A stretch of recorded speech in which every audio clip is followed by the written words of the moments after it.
Yasir Hasani është në pritje për të mësuar se si do të jetë ardhmja e tij gjatë verës, në një moment kur gjithçka në Iran është e pasigurt për shkak të luftës.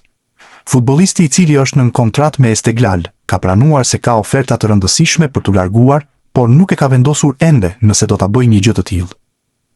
Në një intervistë për Klan Kosovën, ai ka theksuar se emrat e klubeve në Spanjë janë nga La Liga dhe është më se i mundshëm një transferim në verë. Kam oferta të them të drejtën. Kam folur edhe në Spanjë, edhe në Zvicër, e në vende të tjera si Arabia. Por me që më kam pritur aq mirë te Esteghlal, ndoshta po mendoj që të mos lëviz. Kam qenë në shumë klube, por dashurinë dhe respektin që më kam dhënë ata, duhet të flas me Esteghlal, se kam edhe një vit kontratë atje, dhe të shoh cila do të jetë situata më e mirë për mua, se është e vështirë kur nuk ke stërvitje e ndeshje për një kohë kaq të gjatë. Po flas me presidentin, e të shohim. Oferta në Spanjë, në La Liga. Të them të drejtën, kam pasur edhe më parë të njëjtin ekip, Las Palmas, prap kam komunikim me ta. Tani po e them që është edhe Getafe, ka kontaktuar me menaxherin. Ekziston mundësia në verë, besoj se po.